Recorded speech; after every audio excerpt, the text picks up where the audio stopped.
자, 이슈 포커스 시사 풍향계 기호일보 한동식 국장 연결돼 있습니다.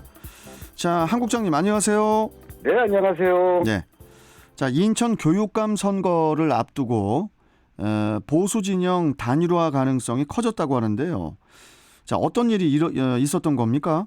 네, 인천교육감 선거에 출마하는 보수 진영 예비 후보들이 단일화 추진에 합의했습니다. 네. 그동안에도 보수 진영 단일화를 위한 움직임이 다양하게 진행됐었는데요. 그럼에도 각각의 단위에서 서로 이 단일화를 추진하다 보니 가능성이 더 희박해지는 것 아니냐 이런 우려가 컸던 게 사실입니다. 네. 하지만 어제 열린 인천 교육감 선거 범보수 긴급 회의에서는 보수 진영 교육감 후보로 나선 이대영 경인교대 교수와 최계훈 전 인천대 명예교수, 또 박승란 전 숭리초등학교 교장 등 3명의 예비 후보가 참석했는데요. 이들은 여러 논란에도 단일화 선출 방식에 극적으로 합의하면서 보수 진영의 단일화 가능성이 현실화되고 있습니다.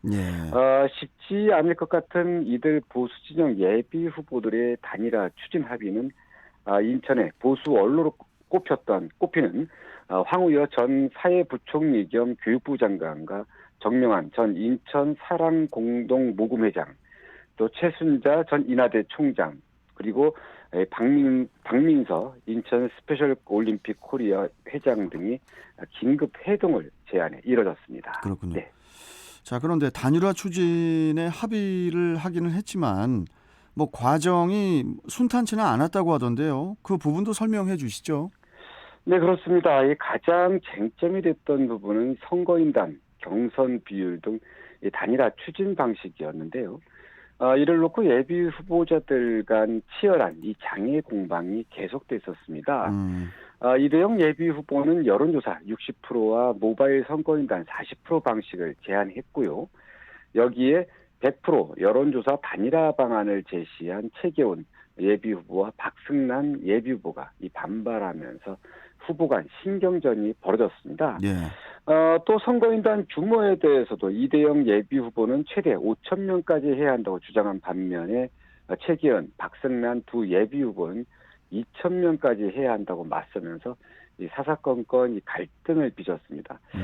이처럼 예비 후보들 간 단일화, 선출 방식을 놓고 신경전이 치열해지자 보다 못한 보수 언론들이 전면에 나서면서 이 단일화 추진 합의가 급물살을 탔다고 합니다. 네. 예. 참 원로들의 역할이 컸다고 할 수 있겠는데요. 뭐 그만큼 이제 절실했다고도 할 수 있겠죠. 네. 최종적으로 어떤 내용의 합의가 이루어졌나요?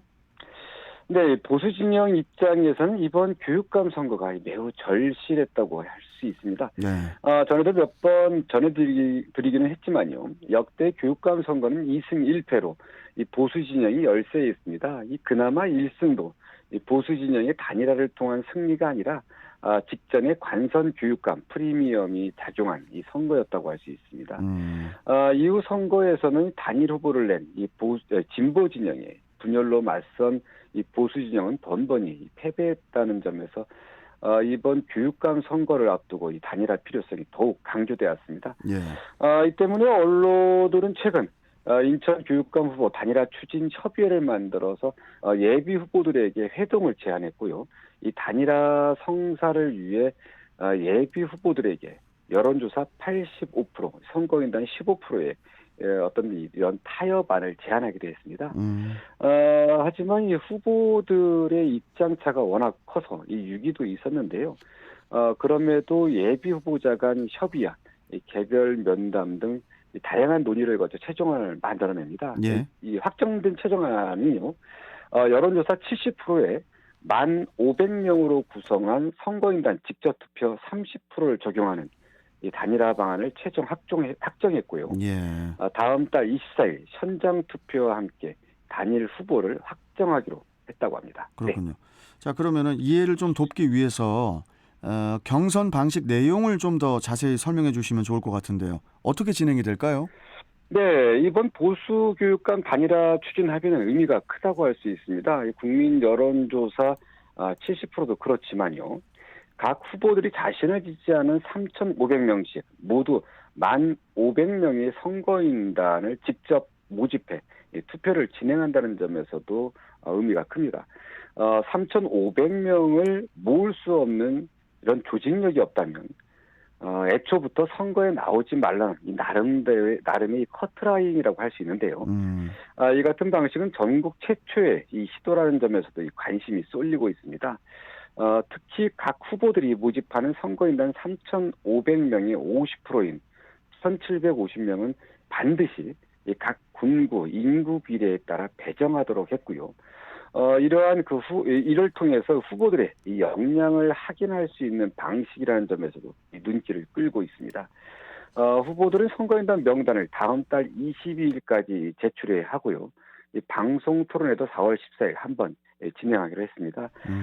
또 여론조사는 4월 22일과 23일 이 두 개 여론조사 기관을 통해 두 차례 실시하고 직접 투표는 24일 오전 6시부터 오후 6시까지 진행하게 되는데요. 예. 직접 투표가 완료되면 현장에서 개표한 뒤 여론조사 결과와 합산해서 단일 후보를 최종 확정해 발표할 예정입니다. 그렇군요. 참 듣기만 해도 또 굉장한 이벤트가 될 것 같은 생각이 드는데 그런데 이번 그 합의 과정에서 또 한 명의 예비 후보가 이탈을 하면서 보수 진영 단일 후보가 나오더라도 1대1 대결이 아니라 또 다자 대결이 또 불가피하다는 그런 의견도 있거든요. 좀 어떻게 보십니까, 국장님? 네, 그렇습니다. 참 쉽지 않습니다. 어떤 큰 줄기에서 보수 진영의 단일화 이 추진이 합의가 됐는데요. 그런데 이번 보수 진영의 단일화 추진 합의 과정에서 또다시 이탈자가 생기면서 이게 좀 어떻게 진행될까 좀 우려스러운 부분이 있습니다. 네. 허훈 예비 후보가 이 단일화 방식의 이 문제를 제기하며 회동에 참석하지 않았는데요. 이 때문에 보수 진영의 단일화 갈등은 당분간 이어질 것으로 이렇게 보여집니다. 만약에 보수 단일 후보가 결정된 후에, 그러니까 4월 24일이죠. 결정된 후에도 이 허훈 예비 후보가 출마를 강행할 경우에 이 보수 진영 후보는 어찌됐든 2명이 되고요.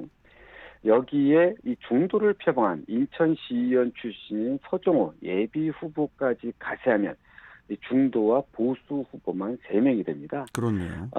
예, 그렇습니다. 이렇게 되면 진보 진영 단일 후보로 나설 것이 유력한 이 도성훈 교육감에 맞서 1대3 구도의 이 다자 대결이 형성될 것으로 보이는데요. 예. 이렇게 되면 이 승부가 어떻게 나올지 가늠하기 어려울 것 같습니다. 아주 시간이 많이 남아 있는 만큼 이 보수와 진보 간 1대1 대결이 될지 조정을 통해서요. 아니면 1대3 다자 대결이 될지 아니면 또 다른 후보가 또 등장해서 예. 더 이 복잡한 선거 구도가 될지 지켜봐야 할 것 같습니다. 네. 이게 참 교육감 선거도 정말 박빙이고 좀 복잡합니다. 예. 네, 그렇습니다. 어떻게 또 최종적으로 후보들이 올라올지 계속 지켜보고요. 자, 오늘 말씀 여기까지 듣도록 하겠습니다. 고맙습니다, 국장님. 네, 감사합니다. 네. 자, 이슈 포커스 기호일보 한동식 국장이었습니다.